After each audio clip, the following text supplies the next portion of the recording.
Good afternoon, guys. Welcome back to the channel. My name is Ryan. This is Auto Detour, and I realized I forgot to shoot the intro to this video. So in today's video, I'm gonna be showing the rest of the install of my Atlas 10,000 pound lift. You can see it's already installed behind me. I wanted to go through the process of, putting up a lift yourself, and I kind of go through all of that in today's video.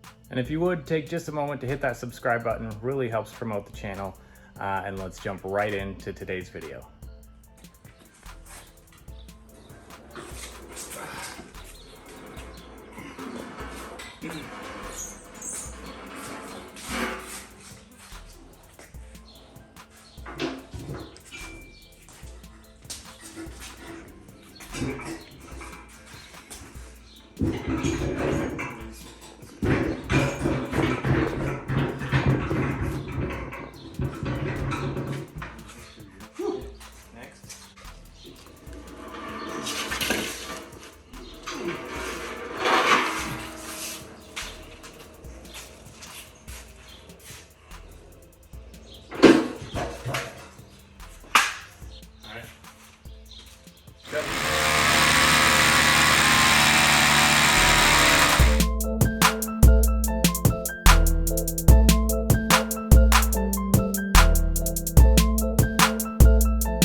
So we just finished drilling all the holes into the concrete. Huge shout out to my neighbor Josh for letting me borrow his hammer drill. He's an elevator, escalator installer, so he had the right tool for the job.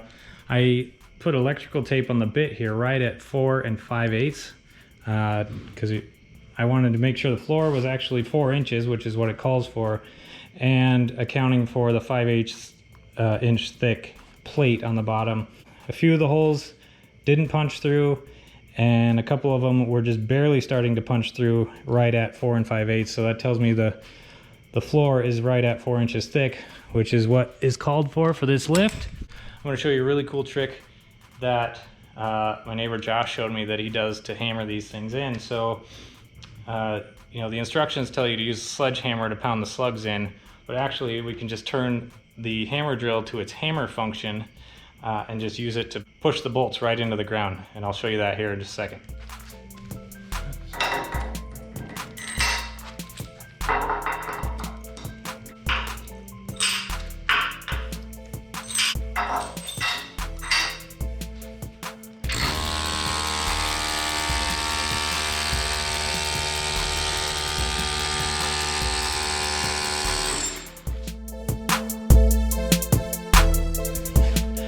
Unless, of course, the battery dies on the hammer drill before you get them all hammered in. So I'm gonna go see if Josh has another battery that's charged, or charge this one, get the rest of those hammered in. I really like how it works because it just puts the one divot in the top of the bolt. Using a hammer really mushrooms the top of the bolt and makes it so it's really difficult to get the nut back off. So in case I have to lift this to shim it or whatever, I don't want to have the nut stuck on the bolt. So I haven't put them all the way down yet because I still have to put shims under there. And if you look at this side, I didn't account for the thickness of the shims very well, so I wasn't able to put the lock washer in there. So don't do that. All right, let's go grab that new battery from Josh's house and get this thing finished up.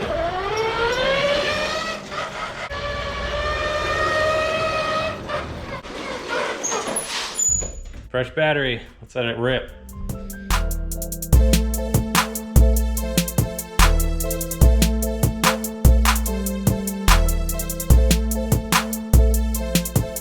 So we got the bolts all down most of the way. I left some room this time for the shims. What a sweet tool. Obviously makes this a lot easier. Let's get this thing shimmed up, leveled up, and then we'll torque it down. The specs say 110 foot-pounds. So I went and bought a 1 1/8" deep socket for my torque wrench here. So let's get it leveled up and we'll get it torqued down.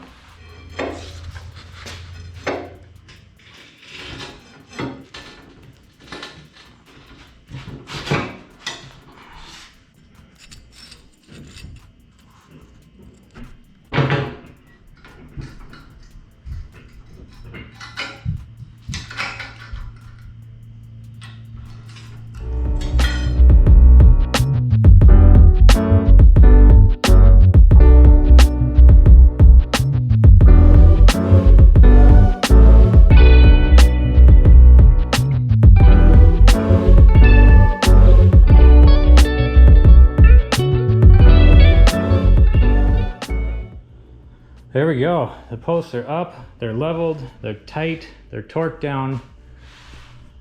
I feel so much better.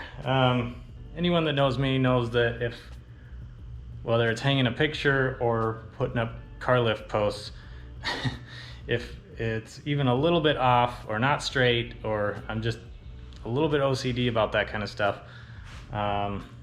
So I feel a lot better having them in and level, because that kind of stuff makes me not sleep at night.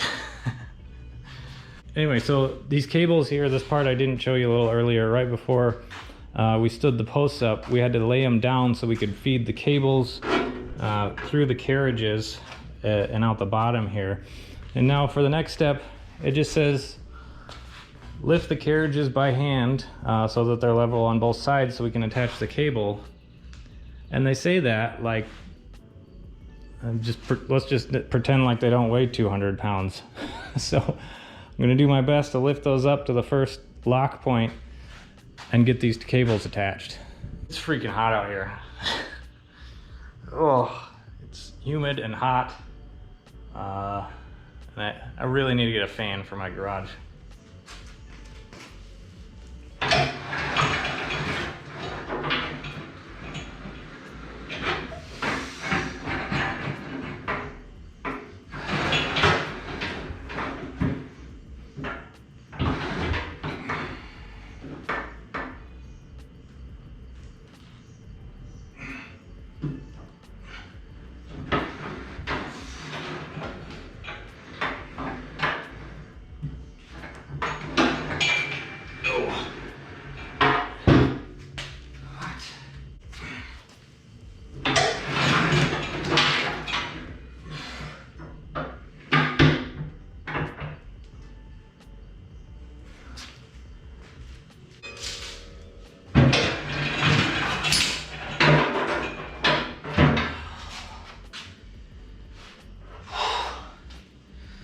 Holy crap.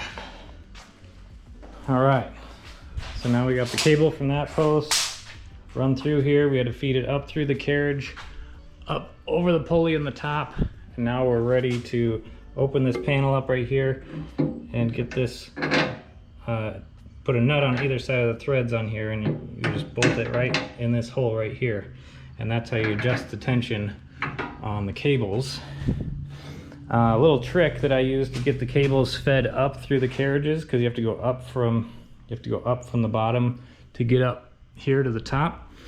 I use this extendable magnet, has a big magnet on the end, and just stuck it to the side of the cylinder and let the cylinder guide it all the way to the bottom. And it was long enough to stick out the bottom, and I just attached it to the end of the cable here and use that to guide the cable up through the carriage. Worked really slick. I tried the first time I tried stuffing it up there, just trying to hit the hole, and it was not working. The cable just bent and wouldn't make it up through the top. So if you have one of these magnets sitting around, that'll definitely make it a lot easier. So now let's get these panels off, cables attached, and we'll set the tension on those before we move on to the next step.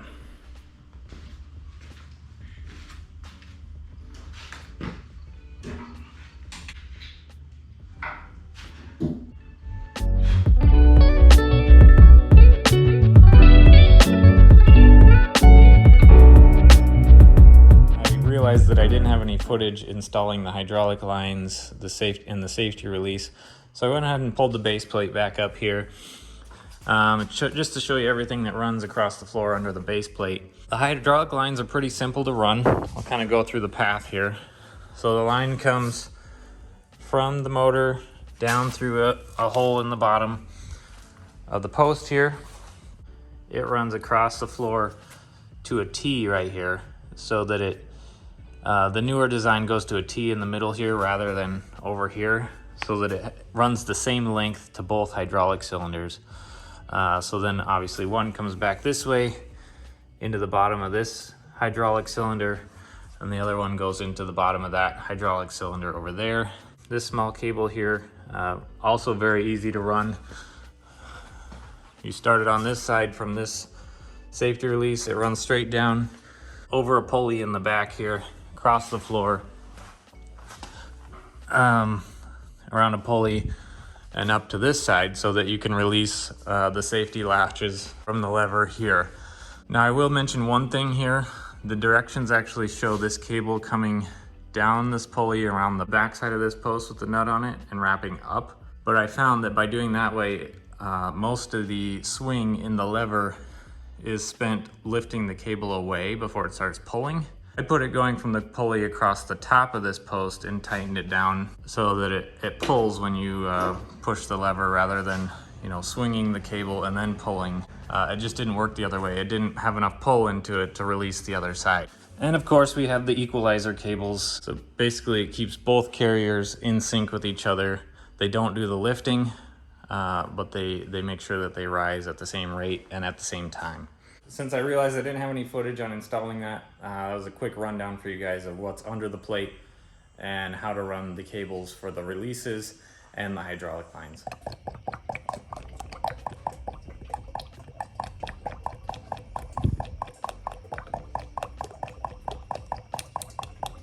Okay, do you want to do the honors? Do the first inaugural button push? Can I have one? I don't know what it's going to do. All the lines are empty. Oh, it started. Oh!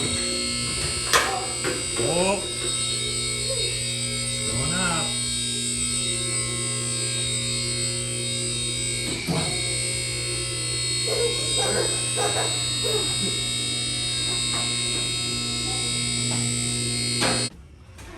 Well, it lifts these two yahoos. Nice. Let's go down. Oh. Hold on. I don't know how fast it's gonna go down. I've never gone down before. Okay. Push the down lever. You gotta pull the release. Yep. Push the release. It's going real slow. Doesn't have any weight on it. Can I try? What do you think, Finn? Oh, it's almost to the bottom. Can I try? Wait. There it goes. Okay, good job. Good job. All right, so we really need to test the lift out here. We're about to put our first car on the lift. Now, normally, I wouldn't recommend throwing this much weight on the lift to begin with to test it out, but really wanted to test it for you guys. So let's throw our first car on the lift and see how it goes.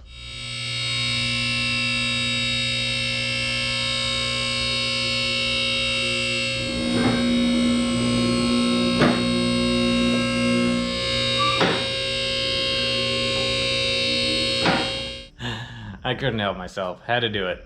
Now seriously, let's get the truck up on the lift and see how it does. Okay. Up.